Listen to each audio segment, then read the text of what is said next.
Before we start this video, I want you to relax and listen the story, not watch it. And don't forget to hype and subscribe the video. Let's start. I drove Route 9 through the Annamite Mountains long after the war ended. Still called it the Highway of Ghosts. Most truckers avoided it. Too many wrecks, too many voices on the CB that didn't belong to anyone alive. We had 7 rules that kept us breathing. Last week, I broke Rule 3. Now I can't tell if I'm still driving or if the road never ended. When I got back from Vietnam, I told myself I'd never see those jungles again. 20 years later, I found myself behind the wheel of a Peterbilt, hauling fuel between Quang Tri and the Laotian border. Different uniform, same dirt. Route 9 hadn't changed, narrow, twisting, and haunted by more than memories. Old-timers called it the road of no echo. You could scream your lungs out in those valleys, and the sound would just die in your throat. The locals said it was because of spirits lost between worlds. The army engineers said it was due to humidity. I never cared which was true. I just knew the road had rules, 7 of them. They weren't written anywhere. You learned them by surviving. Rule 1, never drive between 2 and 3 a.m. That's when the convoys roll, not the living ones. Rule 2, if the road goes dead silent, no engine, no radio, no crickets, pull over, shut off your lights, and wait. Rule 3, never stop for anyone waving you down unless they're missing a shadow. Rule 4, don't look into the jungle when it rains. Rule 5, if your radio crackles with an old call sign, answer only once. Rule 6, don't drive behind the same truck for more than 10 miles. Rule 7, never, ever honk near the bridge at kilometer 72. Each one had a story, a body behind it. The first time I ran Route 9, my spotter was a kid named Larry, fresh out of Georgia, sharp as a tack, but thought the rules were just superstition. I told him, "Larry, these aren't ghost stories, they're procedures." He laughed and called me old man. That night, rain came down in sheets. Around 2:15, I noticed headlights in my mirror. Same shape as ours, same distance no matter how fast I went. Larry said, "Guess we got company." I looked at the clock, 2:18 a.m. "Rule 1, I muttered. He grinned, tapped the dashboard. "Then let's say hi." He flipped on the CB mic. "Convoy 17, you out there?" Static. Then a voice came through, slow and wrong, like a recording dragged across sandpaper. 17, still rolling, still rolling. Larry dropped the mic. The voice kept repeating, still rolling, until the radio hissed and died. Then everything went quiet. No rain, no wind, no sound at all. I eased the truck onto the shoulder and killed the lights. The world turned black except for the glow of the dashboard clock, 2:29 a.m. Larry whispered, "What now?" Now we wait. We sat there for 5 minutes. Then the headlights behind us faded. Not dimmed, just vanished. Like someone flipped a switch. When I turned the key again, the rain came back, loud as a waterfall. Larry didn't speak for the rest of the night. He didn't laugh at the rules after that. But I'd learned later, surviving one doesn't mean you understand them. Next hole, the jungle gave me a reason to fear Rule 3. 2 weeks later, I drew another Route 9 assignment, solo this time. Fuel load again, destination Khe Sanh. Larry had quit a few days earlier, said he'd had enough of roads that remember. I couldn't blame him, but quitting wasn't in me.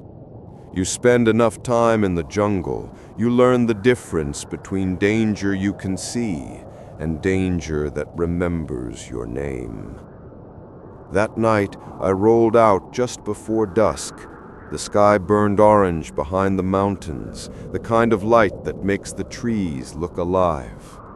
I did my pre-trip, checked the radio, and whispered the rules out loud like a prayer. Then I started the engine. The first few hours were calm, just the hum of the tires and the occasional whisper of static on the CB. The road wound through mist and thick vines. Every bend looked like it could swallow you whole. Around midnight, I hit a stretch near kilometer 48. Steep grade, no shoulder, dense canopy overhead. That's when I saw him. A man stood in the middle of the road. He wasn't waving, not at first, just standing there in the fog, facing my headlights. No reflective gear, no truck, nothing. Just a dark outline and something slung across his back. Looked like a rifle. I braked hard, tires screaming. He didn't flinch. The truck stopped 20 feet short of him. I leaned out the window and shouted, "Hey, you all right?"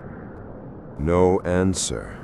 Then, slowly, his arm came up, palm out, waving me down. That's when the back of my neck went cold. Rule 3. Never stop for anyone waving you down unless they're missing a shadow. I flicked my eyes toward the pavement. My headlights stretched across the road, hitting his boots, the white fog, the line of trees behind him. But no shadow, nothing, not even the faintest outline. My chest tightened. He took a step closer. I slammed the gear shift into reverse. The truck groaned, wheels skidding against wet asphalt. He kept walking, slow and steady, hands still raised. I could see his face now, pale, eyes too wide, mouth moving like he was whispering something. The CB crackled. "Driver." The voice was low, mechanical. My own call sign. "Driver, stop the truck." I didn't answer, just kept backing up, one hand gripping the wheel, the other shaking so bad I could hardly shift. The man stopped, his head tilted like he was listening to something behind me. Then, just like that, he stepped backward into the fog and vanished. No sound, no splash of footsteps. For a full minute, I sat there, breathing through my teeth. Then I gunned it. Didn't stop until dawn painted the hills red and gold. When I reached the outpost, the guard on duty looked at me funny. "You came from Route 9? I said, "Yeah? Why?" He nodded toward my fuel manifest. "Your truck left last night, right?" I said, "Right." He flipped through a clipboard, frowning. That's strange. We got another log showing your truck checked in at 0000 hours. I felt my stomach turn. You're sure? He tapped the paper. My name, my call sign, my license plate. Who signed it? I asked. He hesitated. It says here, you did. He held up the clipboard, and there it was, my handwriting. But I hadn't stopped, not once. For the rest of that morning, I sat outside the station, staring at my hands. They wouldn't stop shaking. I kept thinking about the man without a shadow and the whisper on the CB that sounded exactly like me. Whatever that thing was, it didn't just want me to stop. It wanted to take my place. And I think, maybe, it did for a while. The jungle at night had its own heartbeat, a low, humid pulse that seemed to move with you. That night, rule number 4 echoed in my skull. If the road smells like smoke before you see fire, it's not a brush burn, it's a trap. We'd just crossed Checkpoint Whiskey when the air changed. The diesel smell faded, replaced by something sharper, burnt rubber, maybe, or flesh. I looked at the horizon. No glow, no flame, but the air shimmered like heat was leaking from somewhere unseen. Hold, I whispered into the mic. My convoy slowed, engines rumbling soft. I stepped out, M16 raised. The dirt under my boots was warm, too warm. Then I saw it. Small pieces of burnt canvas stuck to the bark of a tree, not random, planted, a warning. Corporal Hines leaned out his door. "Sir, you smell that?" "Yeah," I said. "Stay put." He didn't. He took 2 steps toward me, and the road groaned. I don't know how else to describe it. The sound of metal bending under dirt. A second later, the ground erupted.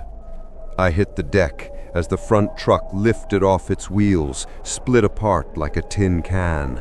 Shrapnel hissed through the air. Something slammed my shoulder. My ears went white. When I came to, the forest was burning. The smoke wasn't black. It was orange, almost glowing from within. My radio was fried, but the second truck's engine was still running, idling like nothing happened. I crawled toward it, dragging Hines with me. He was breathing, but out cold. I shoved him into the cab, stomped the gas, and the truck lurched forward. That's when I saw the road had changed. Route 9 wasn't straight anymore. It twisted like something alive, bending left and right through the flames. At first I thought it was the heat playing tricks, but the mile markers had shifted, numbers out of order, even backwards. I passed 22, then 19, then 27. A voice came through the static. "Convoy Alpha 5, report position." It was the same voice that had called Reeves in Beale. The same cold tone, clipped, formal, slightly delayed, like it was bouncing off time itself. "This is Alpha 5, I said, coughing through the smoke. "We're hit, moving east past..." I looked again. The mile marker now read 01. "Past checkpoint 1? Static. Then the voice again. "Alpha 5, checkpoint 1 was destroyed yesterday. You're off-grid." The jungle around me looked wrong. The trees bent inward, leaning over the road like ribs over a spine. And the sky wasn't dark anymore. It was that same twilight hue from the SR-71 story, the color you see right before a storm that doesn't come. I drove faster. I didn't think. I just knew rule number 4 had saved me once, but there was no rule for this.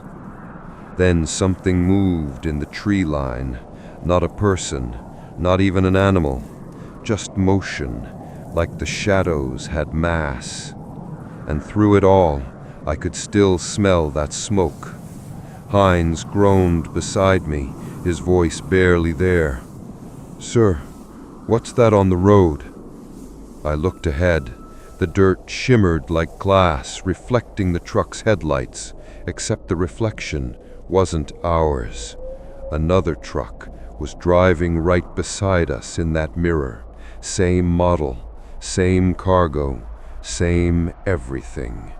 Only difference, the men inside weren't moving. They were all staring straight at us. Then the radio clicked again. "Convoy Alpha 5, turn around." I didn't, because I knew if I turned, that reflection might not stay in the mirror. And that's when I remembered rule number 5. Never look back after sunset on Route 9. The next morning they found my convoy miles from the nearest fire, but the dirt beneath our trucks was still warm, and every mile marker was gone. Rule number 5. Never look back after sunset on Route 9. I used to think it was about ambushes, about not turning your headlights on, not giving your position away. But that night, I learned it meant something else entirely. After the blast, after the twisted road, after the mirror truck vanished into smoke, I kept driving east. The headlights barely cut through the haze. The air was heavy, like the jungle itself was exhaling something ancient. Hines was silent beside me. I thought he'd passed out again, but when I looked, his eyes were open, locked on the side mirror. "What are you looking at?" I asked. He didn't answer. His lips were moving, but not to me. It was like he was listening, repeating something under his breath. Then, from the CB, a voice whispered, not over the radio, but through it, like static forming words. "Convoy Alpha 5, stop the truck." I froze. It wasn't the same voice as before. This one sounded closer, wet, slow, familiar. It was my own voice. I yanked the cord out, but the voice didn't stop. It just got quieter, spreading through the hum of the engine. Hines turned toward me, still mouthing words I couldn't hear. His pupils were dilated, his face pale as wax. "Turn it off," he said finally. "The lights, they can see us." "What can?" He didn't answer, just kept staring at the windshield where faint shapes were beginning to form in the fog, silhouettes of trucks, a convoy just like ours, moving perfectly in sync but slightly out of phase, like they were driving through another layer of the same road. The strangest part? Their headlights were off, but the jungle was glowing, softly, greenish white, as if lit from underneath. Rule number 5 echoed again. Don't look back. But curiosity's a poison. I eased my head just enough to catch the side mirror. For a split second, I saw them, 7 trucks behind us, just like ours, running dark. Only there weren't drivers, just empty seats. And in the passenger side of each, something was sitting upright, its face pressed against the glass. I snapped the mirror away. "We're not alone," I muttered. Then the CB crackled again. "Alpha 5, said the first voice, the official one, clipped and calm. "Confirm position." I grabbed the mic, before I could finish, the second voice, my voice, overlapped it. "Turn around." That's when the engine died. The lights flickered, the gauges spun, and the truck rolled to a stop. The fog ahead pulsed once, like something had breathed, and for a heartbeat, every radio in the convoy turned on by itself, broadcasting the same sound. 7 men whispering in unison. Hines started shaking. "They're calling roll," he said. "Same as that night near Firebase Gloria, when we lost Bravo team." I looked out. In the fog, the convoy of shadows had stopped too, and one by one, their doors opened. The figures that stepped out weren't solid, more like ash floating in the shape of men. They moved in sync, perfectly, like they'd rehearsed this 1,000 times. Hines gripped my arm. "Sir, those are us!" I didn't believe him until one of them stepped close enough that the headlights caught its face. It was me. Same uniform, same scar over the eyebrow, same dog tags. But its eyes were empty, and its lips moved just like Hines earlier, whispering something I couldn't hear. I turned away fast. My heart was pounding so loud it drowned everything else out. I slammed the ignition, and by some miracle, the engine roared back to life. We drove blind for miles, not daring to speak. By dawn, the fog had thinned. The jungle looked normal again. But when I checked the rear view, something caught my eye. A smear of handprints burned into the glass. That's when I realized they hadn't been trying to pull us back. They were trying to make sure we never left. The first time I heard it, I thought I was losing my mind. We'd parked near an old French outpost, barely visible under vines and red dust, waiting for dawn to move. The rain had stopped, but the humidity clung to us like a fever. Hines was sleeping in the passenger seat, one hand on his rifle, the other twitching every few seconds, like he was dreaming of pulling the trigger. I stepped out to take a leak, flashlight in my mouth, when I heard it, a whisper just beyond the tree line. "Thomas." My first instinct was to turn. It wasn't loud, but it was clear, like someone had leaned right next to my ear. It wasn't Hines, wasn't the radio. It was the voice of my wife. Soft, calm, the same way she said my name when I came home from my first tour. I froze, because she'd been dead for 3 years. The trees shifted, not the wind. It was a rhythm, like something breathing through the leaves. I took one step back toward the truck, and that's when the second voice came. "Don't leave me again." Same tone, same warmth, but this time there was an edge, a vibration that made my teeth ache. I raised my flashlight, shining it into the dark. The beam hit the branches, then faces, dozens of them, not hanging, not moving, just there, pressed into the bark. Their mouths were open, but the sound wasn't coming from them. It was coming from the roots. They moved under the mud like veins, pulsing faintly with light, and that light was the color of bone. The radio inside the truck clicked on by itself. "Thomas," said my wife's voice again, "come closer." Rule number 6 came back like a bullet between the eyes. Never answer, never step toward it, never acknowledge it knows your name. But the worst part, it's not your voice it mimics next. It's theirs. Behind me, the truck door opened. "Tom?" Heinz's voice, but weaker, distorted. "You good?" I didn't look, didn't breathe, just said, "Get back in the truck." He didn't. When I finally turned, I saw two Heinz, one standing outside, pale and wide-eyed, the other sitting in the cab, motionless, his throat still bleeding from the shrapnel I'd bandaged hours ago. The one outside smiled, slow, wrong. The corners of his mouth kept stretching until his skin cracked. "You left me in the jungle. Don't do it again."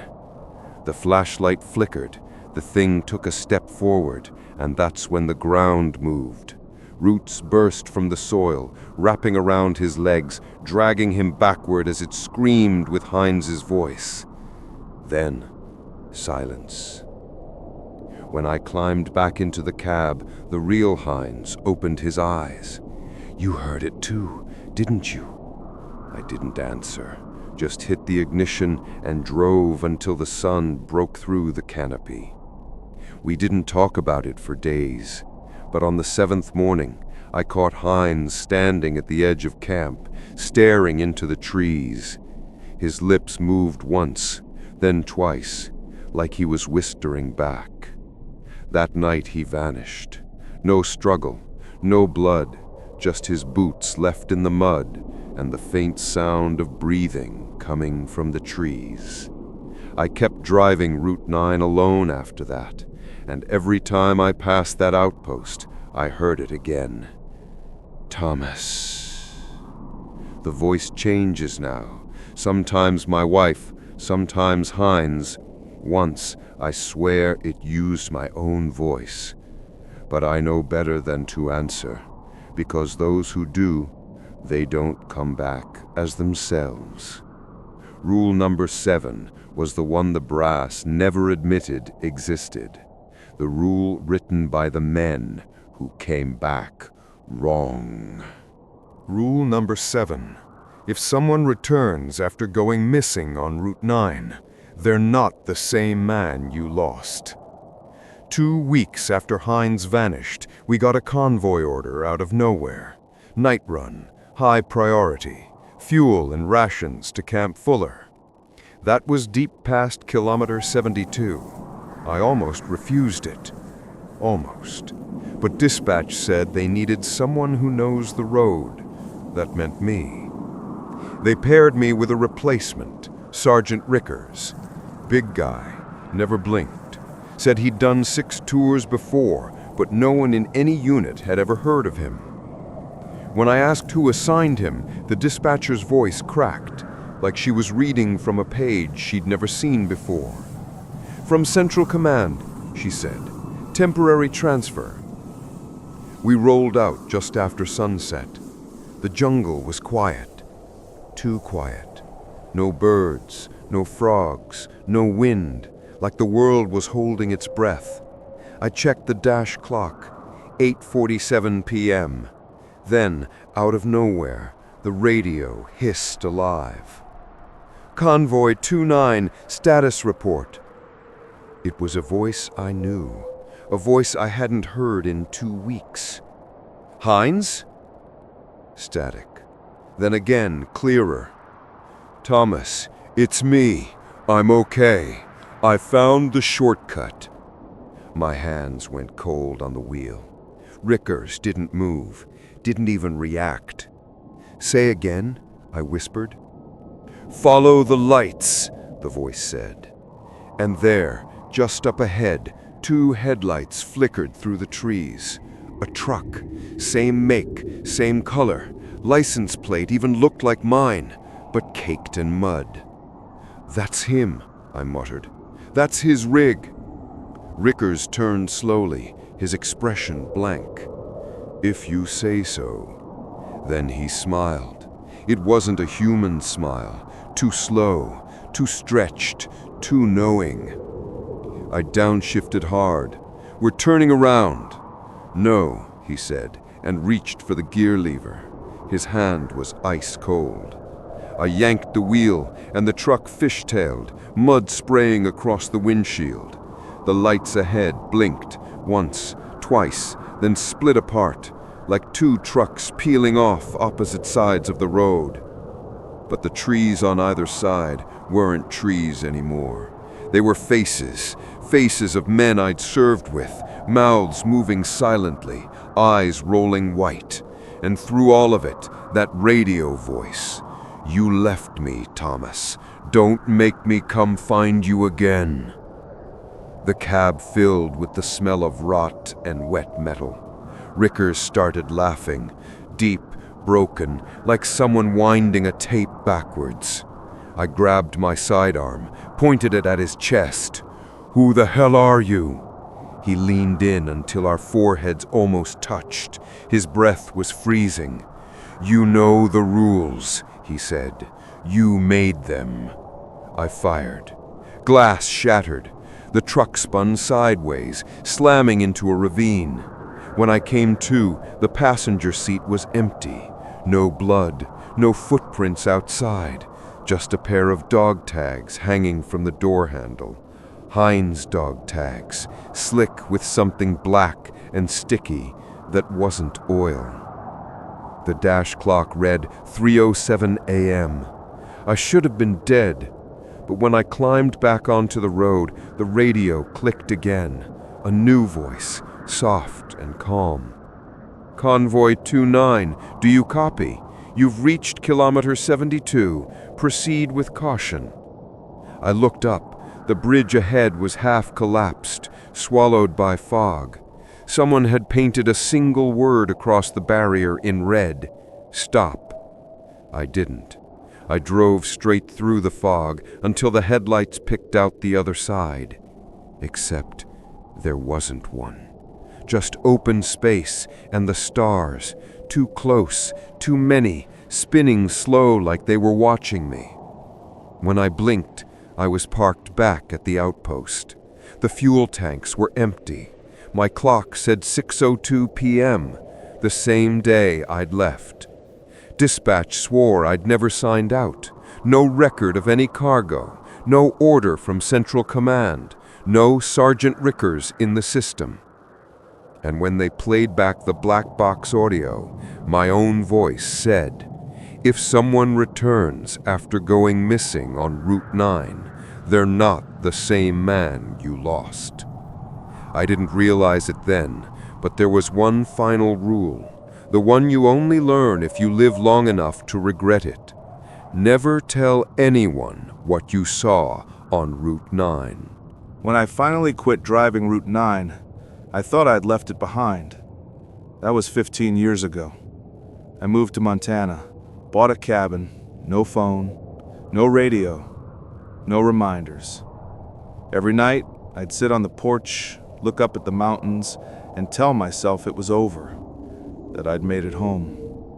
But last winter, the snow started falling black. Not ash, not soot, just black. And in the distance, past the tree line, I saw headlights cutting through the storm, steady, slow, and following the same rhythm I remembered from those convoys. The sound came next, a diesel engine idling too perfectly, matching my heartbeat. I grabbed my flashlight, stepped off the porch, and walked until the wind stopped. And that's when I saw it. An old Army fuel truck, parked at the edge of the woods, rusted, dented, but still humming like it was waiting for me. The plate was caked with ice, but I didn't need to read it. I knew that number. My truck, from the day I disappeared on Route 9. The door creaked open by itself. The cab light flickered on. Inside, my duffel bag sat on the seat. Same patches, same dog tags I'd thrown in a drawer years ago. Only now, the tags were wet. I should have run. Instead, I climbed inside. The keys were already in the ignition, and the radio came alive with that same voice. "Convoy 29, you missed your delivery." The fuel gauge flicked full. The dash clock read 2:47 a.m. I gripped the wheel. The leather was warm, breathing warm. "Where do you want me to go?" I whispered. Static answered. Then a low rhythmic signal tone. Beep, beep, pause. Beep, beep, beep. Morse code. I hadn't heard it in decades. My brain translated before I could stop it. KM72. I laughed. Or maybe I cried. Hard to tell. There's no bridge left, I said. There is now, the voice replied. We built it for you. The headlights turned themselves on. The forest in front of me bent away, forming a tunnel of snow and darkness that went on forever. I pressed the pedal. The truck rolled forward. The trees stretched taller. The air grew thinner, and the world started to curve, not like a road, but like I was driving up the inside of something enormous. The dashboard lights pulsed green, then blue, then colors I didn't have names for. When I looked in the mirror, I saw dozens of headlights behind me, a whole convoy, each truck identical to mine, and behind those, figures walking, no, marching, men without shadows, faces smeared in mud and memory. One of them climbed onto my step rail, slammed a hand on the window. It was Heinz. His eyes were hollow, but his mouth moved with something else inside him. You left the route unfinished. I screamed, pushed the throttle until the world outside the windshield tore itself apart. The speedometer spun past max, the stars bent inward, pulling like a tide. And then, silence. I woke up in the cab, parked on a different stretch of road. No snow, no jungle, just fog and faint daylight. My watch said 6 a.m., but the date on the dash read February 12th, 1973, the day after my first mission on Route 9. I stepped out, and there it was again, the sign, hand-painted, leaning sideways in the mud. Route 9 ends here. But behind it, I could still hear the engines, faint, endless, like a convoy rolling somewhere I could never see. Some nights, I still hear them. The rules whisper themselves back into my head, one by one. Never drive between 2 and 3. Never stop for shadows. Never look into the rain. Never answer your name. They saved my life once. Now, they're calling me home. And when the black snow starts again, I'll know it's time to finish the route. Because some roads don't end. They just wait for their driver to come back.